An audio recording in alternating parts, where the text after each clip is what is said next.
Let's dive into our story. I hope you're doing well. I want to share some incidents about my grandfather with you. The story might get a bit long, but it's all true. I'll try my best to keep it short. I'll narrate the story in his own words so it's easier for you to understand. My name is Jackson. I grew up in an old neighborhood in Kentucky. Since childhood, I felt drawn to the unseen world. My grandfather was a spiritual practitioner himself. After his passing, I got hold of some of his books and amulets. While reading those books, I decided to perform a 40-day ghost ritual in a graveyard to gain control over ghosts. This was no joke. My ritual practitioner strictly warned me that every day would be a test. Every night, a trial. If I showed even a hint of weakness, I wouldn't return alive. The graveyard I chose for the ghost ritual was on the outskirts of the city. I won't mention its name, but it was a place where hardly anyone passed by at night. Before sunset, I reached there. There was an old, rough mausoleum with bushes around it and some old graves. That became my spot. I had only a cloth, some clay lamps, black peppers, frankincense, salt, chili powder, and a circle. And the mantra given by my ritual practitioner. The first night, I lit the lamp, drew the circle, and sat quietly. Nothing unusual happened. Just in the third part of the night, the wind blew very hard. For a moment, the lamp went out and then relit on its own. I was startled, but I didn't move from the circle. There was fear in my heart, but I continued. Nothing happened until morning, and I went home and slept. The next night passed peacefully. But on the third night, I heard someone moving in the bushes. The sound of footsteps, like someone walking barefoot slowly on the ground. But when I looked up, there was nothing. I closed my eyes, kept reciting mantra in my heart, and stayed silent until morning. The fourth and fifth nights had no activity. On the sixth night, I saw strange marks on the ground, like someone with long nails had been crawling around the circle. Twice, it felt like someone touched my shoulder with a finger. A cold touch. I didn't look back. My ritual practitioner had told me, no matter what, don't turn around. And then one night, a black snake came crawling from outside the circle. It stopped in front of me and stared into my eyes. Those 2 minutes felt like 2 centuries. Then it quietly went back into the bushes. I knew it wasn't a snake, but something else in its form. In the last part of the night, something started circling my circle. Like smoke with the scent of earth, it didn't touch the circle, just kept revolving around it. I kept my eyes closed and continued. Suddenly, a heavy, inhuman voice spoke. "This place is not for you. Go back." I didn't respond. I just kept reciting more intensely in my heart. The voice fell silent. The next night, something else happened. A white cat came and sat near the circle. It kept staring at me. Its eyes were glowing. When I closed my eyes and continued reciting, it let out a loud scream. It wasn't a cat's scream. It sounded like a woman's. I trembled with fear but didn't move. That night was very cold. Then I saw the shadows of 4 men around me. Just shadows, no bodies. I saw them and felt them staring at me. They stood there for hours and then vanished. Some nights passed peacefully. But then one night, while I was reciting, my own shadow left the circle. Yes, you heard that right. In the lamp's light, my shadow moved toward a grave. Like my body wasn't there, but my soul had left. I strengthened myself, closed my eyes, and kept reciting continuously. I started reciting mantra aloud. Moments later, the shadow faded and rejoined me. I was terrified, but didn't lose courage. This was my 21st night. While I was busy with my ritual, I heard crying from behind a grave, like a woman sobbing, saying repeatedly, "Let me go back." The voice came from the grave and then faded into the air. I hardened my heart, knowing if I showed mercy, the ghost ritual would be incomplete. I remembered my ritual practitioner's words, no matter what happens, don't leave the circle. If you break your shield even once, no one can save you. So I strengthened my heart and continued reciting. The next night was the hardest. For a moment, I felt myself sinking into the ground. It was as if the earth was swallowing me. I wanted to scream, but my voice was gone. Breathing became difficult. Then suddenly, mantra started flowing from my lips, like someone else was making me recite, and the ground released me. And then the final night, the most terrifying. As soon as I started reciting, 4 flames lit up at the 4 corners of the graveyard. It wasn't fire, it was something else, moving. Between those flames, a tall, shadowy figure appeared, completely black. It looked at me and spoke to me for the first time. "You've proven yourself, human. We will come to your service. But remember, we don't obey every command." With that, the shadow dissolved into the flames. The lamp's flame slowly went out, and the graveyard fell silent. Let me clarify, I had subdued good ghost. The next morning, I reached my ritual practitioner, weak but alive and successful. He looked at me, bowed his head, and said, "Now you're capable of calling them. But remember, controlling them isn't the victory. Controlling yourself is the real triumph." After completing the ghost ritual, my ritual practitioner gave me a special diagram. I wrote it on a wooden tablet with saffron and rose water. The diagram was very complex, with words in ancient script. I was told to go back to the same graveyard on a Thursday night after 12 o'clock and call the ghost with a specific ritual. I went back to the same place, the same soil, the same old mausoleum. My ritual practitioner's instruction was to assess the power of the ghost I wanted to call first, then strengthen my resolve. The ghost I had impressed during the ghost ritual would come to me. But the trials weren't over. I placed the diagram on the ground, drew a circle, and started reciting a specific script. The first hour passed in complete silence. Then it was as if the wind stopped. The lamp's flame became still, and I heard a faint rumble from the ground, like something was coming from below. The first ghost that appeared was tall, with red eyes, covered in hair. Its voice echoed in 3 different tones at once. It bowed and said, "We recognize you, Jackson. You can now command us." My heart raced, but I composed myself. I said, "I call you in the name of God. You will stay within my limits. You will do nothing outside them." It bowed its head and sat outside the circle, like a loyal servant. The second ghost's arrival was different.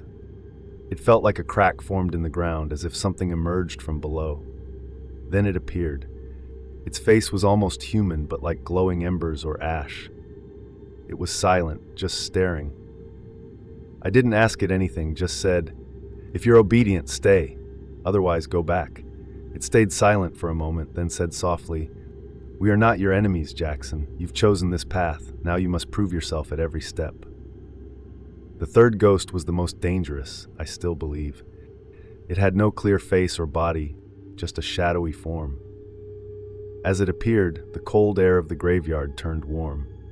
Like the sun's heat was rising from the ground. I intensified my recitation inside the circle. It stopped outside the circle, but didn't speak. After a while, it vanished on its own. My ritual practitioner later told me that Ghost was a tester. If I had been weak, it would have harmed me. After the ghost ritual was complete, my ritual practitioner said, "Now you must give them their first task. But remember, if the task is unjust, they'll become uncontrollable." I gave the ghosts their first command, to find a lost item. It belonged to an elderly person's house. The first ghost that came said, "Tell me the place and the details." I explained everything and swore the task wasn't for harm. That night passed, and the next evening it returned. It brought the item, a small old wooden box with mantra inside. The box had been missing for who knows where. The ghost said, "They'll stay under your command as long as your intentions are pure. But if you become arrogant or give an unjust command, they'll destroy you, right where no one returns from." 2 months after completing the ghost ritual, I had taken a few tasks from the ghost. All were legitimate. Finding lost items, breaking barriers on someone's business, or understanding the truth behind scary dreams. Everything was going normally. Then one day, a middle-aged man came to me. Dressed in a black, with worry in his eyes. He said, "Jackson, it's been 7 years since my brother was buried, but he comes to our dreams every night. He just stands there silently with blood flowing from his eyes. He doesn't say or do anything, just stares. Our mother has gone mad with fear. Is this some ghost-related matter or something else?" I thought maybe some ritual was performed on the grave or the soul was restless. But my ritual practitioner had forbidden interfering with souls. I deflected, saying, "I'll try to find out, but I won't contact the dead. I'll only check if there's a ghost ritual, spell, or ghost-related effect on the grave." I took the details of the brother's grave, old city graveyard, grave number, surrounding graves, and the man's name. That night, I called the first ghost and said, "Go to that place and check the grave. If there's any ghost or hidden effect, tell me. But don't peek inside the grave, just observe the surroundings." It stayed silent for a while, then said softly, "What you're asking is legitimate, but what you're circling around is very old and protected. If you step beyond permission, you'll face a truth not meant for humans." I laughed and said, "I just want to know the truth, nothing else." It vanished. The next night it returned but stayed silent. I asked, "What did you see?" It said, "Something is buried under the grave that doesn't belong to the dead. An old coin and a paper with a magical diagram. It was buried to desecrate the grave." I was shocked. "Dig it up?" "No, I just want to help this person so the dreams stop." It said, "Then see what I saw." It created a scene with its darkness, like a film wrapped in smoke playing in the air. I saw the first night of the burial. Some people came wearing masks. After the burial, they dug the middle of the grave. They placed an old woolen diagram, 7 coins, and a burned photo inside. Then they buried it and left. The most shocking thing the ghost revealed was that those people were the dead man's own brother, cousin, and brother-in-law. I was stunned. Why would they do this? They were his own people. It said, "When greed for power takes over, even blood becomes an enemy." The dead man had left all his father's property to his mother. After his death, they thought keeping his soul restless would protect them from his curses. I swallowed hard. "Can I stop them?" The ghost said. "Yes, but there's a price." I asked fearfully, "What price?" "You'll have to endure what the dead man has been enduring for 7 years in a dream for 1 night." I agreed. That night, I recited a manta, lit a lamp, and lay down. I didn't tell my ritual practitioner. Then the dream came. I was in a grave, no breath, no voice, the weight of earth above me, and black-faced people laughing around me. My mother was sitting under a tree, crying. I wanted to speak, but my tongue was paralyzed. I wanted to scream, but my voice was gone. I wanted to move, but my body was stone. Then I realized the dead man endured this every night. The next morning, my eyes opened at morning. The shadow was sitting in front of me. Now you know what the truth feels like. That dream won't come to you again, but its echo will stay in your heart forever. Even today, when I see an innocent person die or a mother crying for her son, that dream comes back. Controlling ghosts is an art, but enduring the truth is a punishment. This incident is from 6 months after the ghost ritual. By then, I had become somewhat famous. People came from far and wide with their problems. But one day, fame came differently. A woman about 65 years old, in a black shawl with a white scarf on her head, holding prayer beads, with a strange calm on her face. She said, "Son, I don't need an amulet or spell, I just want to hear my husband's final message." I was confused. I said, "I don't contact the dead. If he has passed away." She smiled, a strange smile. "He's not dead. He's alive and still with me, but for 3 days he's been silent. He's been with me since childhood. I was 13 when I first saw him in a dream. Then slowly he became reality from a dream." I was shocked. "You mean he's not human?" She nodded and said, "He's a ghost, but he never harmed me. He married me, convinced my parents in a dream. Then I started living with him. He gave me everything: money, respect, protection. but for 3 days he's been silent, sitting quietly in a corner. I want to know if he's okay or if he's leaving me. I thought for a moment.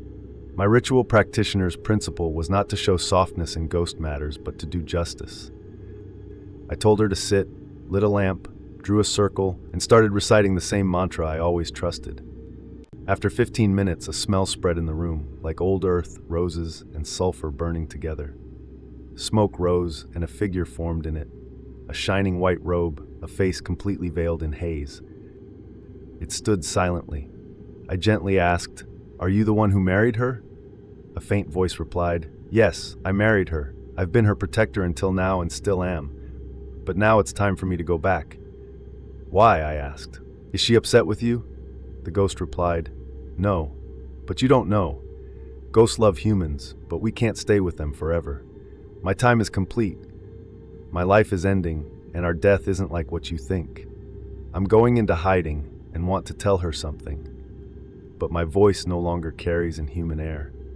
I strengthened my heart, continued reciting, and said, "Then I'll take your message for her." The ghost said, "Tell her I kept my promise and loved her. Now I pray she never needs another shadow among humans. I'll always be around her, but won't be seen. She's free now." The smoke vanished. She listened silently, neither screaming nor crying. She bowed her head and said softly, "I knew he was leaving. He said goodbye in a dream, but my heart wouldn't accept it." She got up and left. After she left, a strange fragrance lingered in my room for days.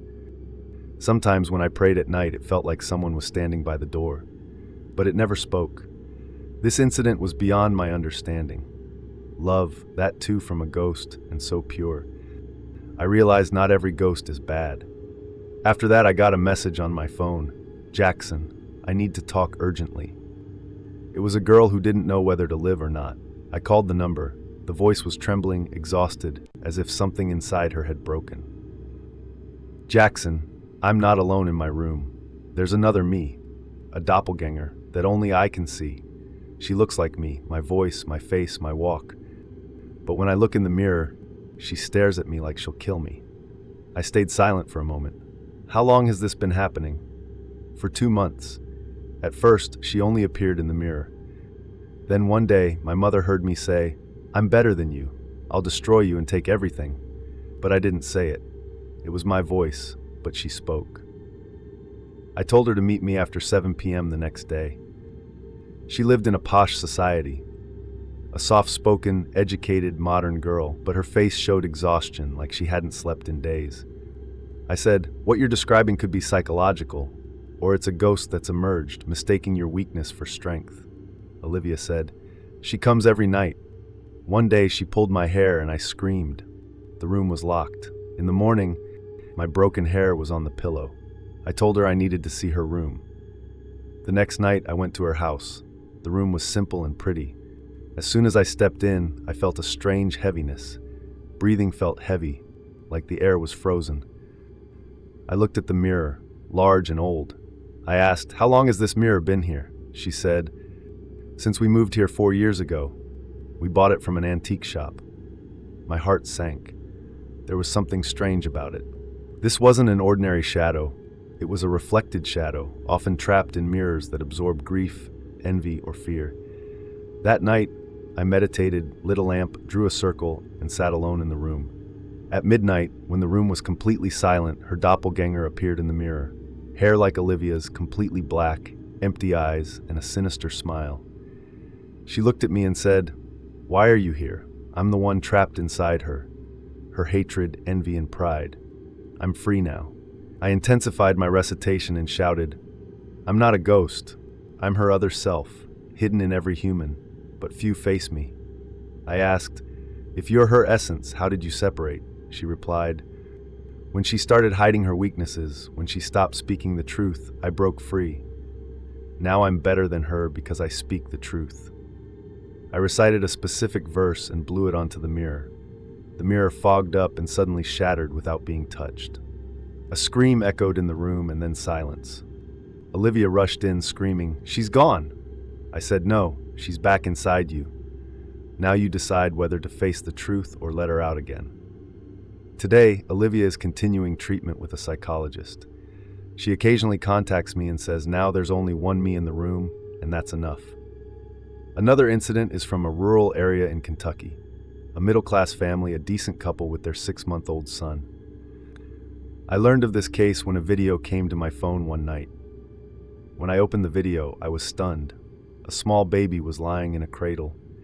The room and window were closed, and the cradle was moving on its own. The movement got faster, and suddenly the baby lifted upward as if someone was holding him. I couldn't see anything. At the end of the video, the mother's scream was heard, "Stop it! Leave my child!"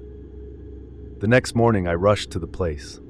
A small house with marble floors, simple furniture, and a room where the baby slept. The parents were distraught. The father said, "We thought the cradle was moving on its own. Maybe it was the wind. But then we saw bruises on the baby's body. That's when we knew something was touching him, something invisible." I checked the baby's room first. It was small, with a window covered by curtains, an old wooden cradle, and a dim night lamp. When I touched the cradle, I felt a jolt, like something was stuck to the wood. I looked closely and saw an amulet tied under the cradle's wood. It was written in ink and covered in dirt. I asked the mother, "When was this amulet placed here?" She cried and said, "We didn't put it there. This cradle was given by my cousin. It's old. He said it was blessed for his son." I realized this wasn't ordinary. I didn't open the amulet, but wrapped it in a cloth with mantra and set it aside. I decided to stay in the room that night. At 2:17 a.m., I was sitting in the baby's room. The cradle started moving slightly. I didn't move. Then suddenly the air stopped and the cradle moved faster. I heard a faint whisper, like someone murmuring. A voice said, "This is ours. Why are you here?" The movement stopped, but suddenly the baby opened his eyes, looked upward, and smiled, raising his hands as if recognizing someone. I was terrified. Then I realized this thing wasn't harming the baby. It had become familiar to him. Perhaps the amulet had tied that thing to the cradle. The next day, I contacted my ritual practitioner. He said, "This is from before the baby's birth. The cradle and the ritual on it were done by someone who appointed a ghost protector for their children. But now, with no child of theirs, the ghost is free. And whenever a child comes to the cradle, it tries to claim it under the guise of protection, but for its own power." I had the cradle removed from the house immediately. I performed a ritual on it. The bruises on the baby stopped appearing. He started smiling in his sleep, and light returned to the mother's eyes. This was my grandfather's story. Thank you so much for sharing your story. I really enjoyed it.